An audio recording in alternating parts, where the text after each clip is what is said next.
Peringatan darurat, peringatan darurat, peringatan darurat, peringatan darurat, tolak perjanjian amandemen IHR. Peringatan darurat. Tanggal 19 Juli tahun 2025 Menteri Kesehatan akan menyetujui amandemen Peraturan Kesehatan Internasional atau disebut amandemen IHR. Indonesia harus menolak perjanjian amandemen IHR ini. 10 alasan utama menolak amandemen IHR.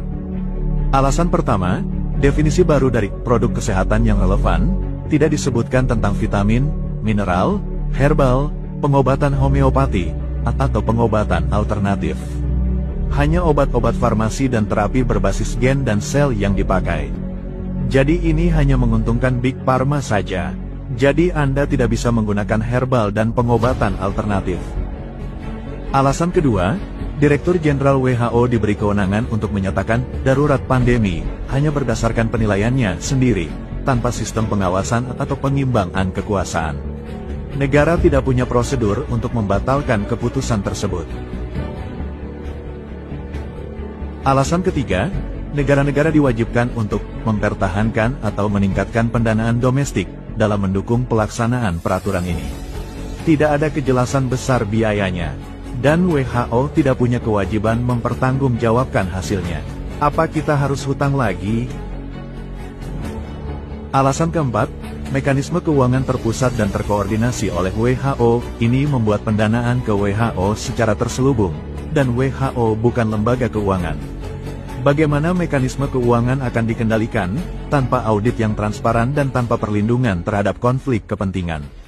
Pasal ini disisipkan secara diam-diam dalam naskah akhir tanpa dicetak tebal, seolah-olah merupakan bagian dari peraturan lama dan bukan amandemen. Alasan kelima, Direktur Jenderal WHO tidak menyerahkan versi akhir dari amandemen tersebut, seharusnya minimal 4 bulan sebelum pemungutan suara, seperti yang diwajibkan dalam Pasal 55 Ayat 2. Kenapa terburu-buru disahkan, dan kenapa Menkes mendukung ini? Alasan keenam, sangat tidak dapat diterima bahwa orang sehat yang hanya diduga terpapar penyakit menular bisa dikarantina. Alasan ketujuh, semua penyelenggara transportasi umum harus menerapkan tindakan kesehatan, harus menyemprotkan bahan kimia ke penumpang naik dan turun. Ini adalah pelanggaran dari kebebasan dasar kemanusiaan. Alasan kedelapan, negara-negara diwajibkan membuat undang-undang nasional untuk menerapkan amandemen IHR ini. Indonesia sudah menerapkan dalam Omnibus Law Kesehatan kebijakan yang sangat otoriter dan mengganggu kebebasan sipil.